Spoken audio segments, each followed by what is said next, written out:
పెరిగిపోతున్నాయి. Petrol diesel ధరలు ఇప్పుడు మళ్ళీ పెంచావు, ఇప్పుడు మళ్ళీ నిత్యావసర ధరలు పెరిగిపోతాయి. ఒక పక్క రైతులకు మద్దతు ధర లేదు, కానీ కొనాలి అంటే ప్రజలకు మాత్రం ఎక్కడ ధరలు అందుబాటులో లేదు. జీతాలు పెంచవు, నిరుద్యోగులకు ఉద్యోగం ఇవ్వవు, నిరుద్యోగ భృతి ఇవ్వవు, ఏ వెల్ఫేర్ స్కీము డబ్బులు ఇవ్వవు. ఏ విధంగా వాళ్ళు బతకాలి?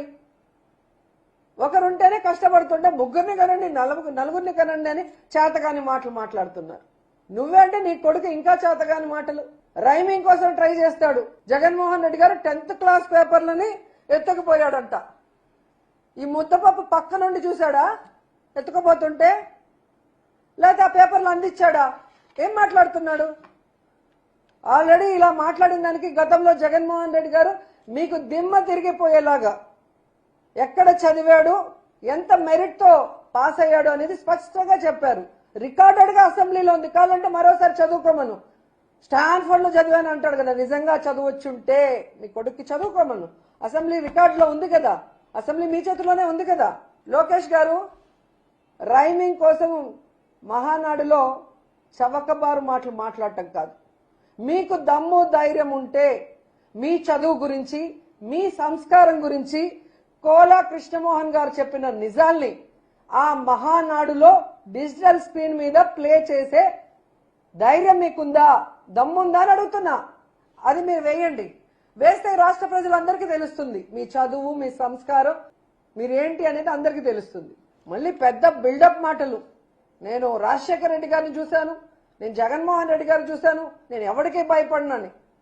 జూమ్ లోకి కొడాలి నాని వంశీ వస్తేనే భయపడి పారిపోయి ప్యాంటు తడుపుకున్న నువ్వు ఎందుకు నీకు బిల్డప్ మాటలు చెప్పు? ఢిల్లీలో జగన్మోహన్ రెడ్డి గారి దెబ్బకి మీ పెద్దమ్మ పురంధేశ్వరి గారితో 1 నెల తిరిగావు, అందరి కాళ్ళు పట్టుకొని, అమిత్ షా కాళ్ళతో సహా. నీకెందుకు చెప్పు బిల్డప్ మాటలు? నాకు అర్థం కావట్లేదు. ఈరోజు మాటలు తగ్గించుకోవాలి. విద్యాశాఖ మంత్రిగా 100% ఫెయిల్యూర్. మీరు 100% ఫెయిల్యూర్. మళ్ళీ ఏంటో బోత్ ఆర్ నాట్ సేమ్ అని మీ మామ మాటలు చెప్తావు. నిజమే జగన్ గారు, మీరు బోత్ ఆర్ నాట్ సేమ్. ఓటమి ఎరుగని ధీరుడు జగన్ అన్న, కానీ నువ్వు మొదటిసారే కంటెస్ట్ చేసి ఓడిపోయిన వాడివి. Both are not same. కూటమితో అందరి కాళ్ళు పట్టుకుంటే గాని ఎమ్మెల్యే కాలేని వాడివి నువ్వు, కానీ తన సొంత సత్తాతో 151 మంది ఎమ్మెల్యేలను గెలిపించుకున్న మొనగాడు జగనన్న. Both are not same. YSR ఆశయాల కోసం పుట్టిన పార్టీ వైఎస్ఆర్సీపీ పార్టీ, కానీ వైస్రాయ్ హోటల్లో వెన్నుపోటులో నిలిచిన పార్టీ మీ party. Both are not same.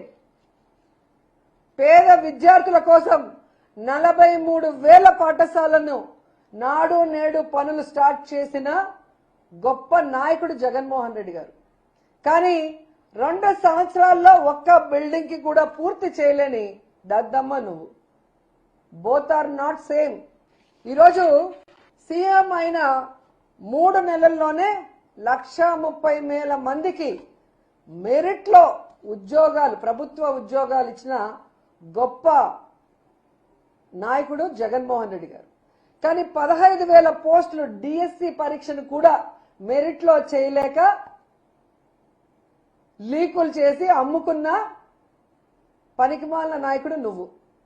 Both are not same.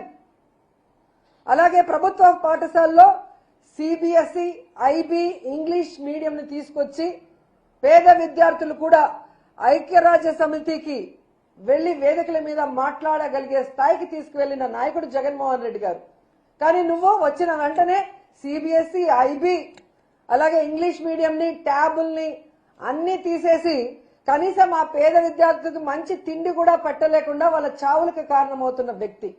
Both are not same అన్న విషయము మీరు తెలుసుకోవాలి, ఈ రాష్ట్ర ప్రజలు కూడా తెలుసుకుంటారని కూడా ఈ సందర్భంగా తెలియజేస్తున్నాను.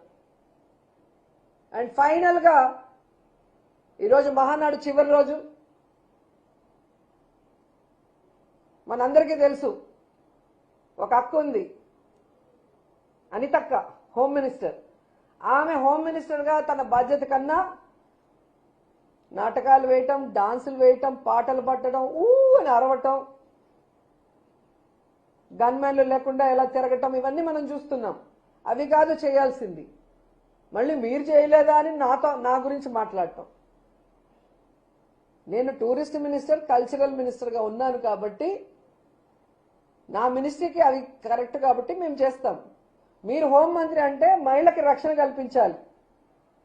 ఈరోజు సుగాలి ప్రీతి మీరు చంద్రబాబు నాయుడు అధికారంలో ఉన్నప్పుడు చనిపోతే పట్టించుకోలేదు. ఆవిడ పేరు చెప్పుకొని అధికారంలోకి వచ్చిన మీరు పవన్ కళ్యాణ్, చంద్రబాబు నాయుడు ఈరోజు ఆ తల్లికి ఎందుకు న్యాయం చేయలేకపోతున్నారు? హోంమంత్రిగా మీ బాధ్యత కాదా? ఆమెకు న్యాయం చేయాల్సిన అవసరం లేదా అని అడుగుతున్నాను. అలాగే ఈ రాష్ట్రంలో రషీద్ని నడి రోడ్లో నరికేశారు. ఆ ధైర్యం ఎవరిచ్చారు? హోంమంత్రిగా నువ్వు చేతగాకపోవటం వల్లే ఈరోజు నేరస్తులు పెట్టరేగిపోతున్నారు. ఏ విధంగా కర్నూలులో ఒక అమ్మాయిని ముక్కలు ముక్కలు చేశారు, రేప్ చేసి. ఇప్పటి వరకు ఆ శవాన్ని వాళ్ళ తల్లిదండ్రులకి నువ్వు అప్పగించలేకపోయావు. ఈ రాష్ట్రంలో ఎంతమంది ఆడపిల్లలు రేప్ చేస్తున్నారు, ఎంతమందిని నరికేస్తున్నారు. ముఖ్యంగా తెలుగుదేశం పార్టీలో నీచాతి నీచంగా ఆడవాళ్ల గురించి మాట్లాడుతుంటే ఇంతవరకు ఎటువంటి కేసులు పెట్టని మీరు రెడ్ బుక్ రాజ్యాంగాన్ని పక్కన పెట్టుకొని ఈరోజు కక్ష సాధింపుతో మీరు చేస్తున్నవి అందరూ కూడా చూస్తున్నారు. మీరు మాట్లాడే ప్రెస్ మాటలు చూస్తున్నారు, మీ డ్రామాలు చూస్తున్నారు. ఇప్పటికైనా హోంమంత్రిగా మహిళలకి రక్షణ కల్పించండి. ఈ రాష్ట్రంలో లా అండ్ ఆర్డర్ని కంట్రోల్లో పెట్టండి. అవినీతి చేసే వాళ్ళకి అడ్డుకట్ట వేయండి. డ్రగ్స్ ముఖ్యంగా వైజాగ్లో, కుప్పంలో విచ్చలవిడిగా ఉందంటే మీరు చంద్రబాబు నాయుడు సిగ్గుపడాలి. వాటిని కంట్రోల్ చేయండి. యువత జీవితాన్ని నాశనం చేసే ఆ డ్రగ్స్ ని అరికట్టడం మానేసి చంద్రబాబు నాయుడుకి, లోకేష్ కి భజన చేస్తూ జగన్మోహన్ రెడ్డి గారిని మాట్లాడితే ప్రజలు హర్షిస్తారనుకుంటే అది సిగ్గుచేటు.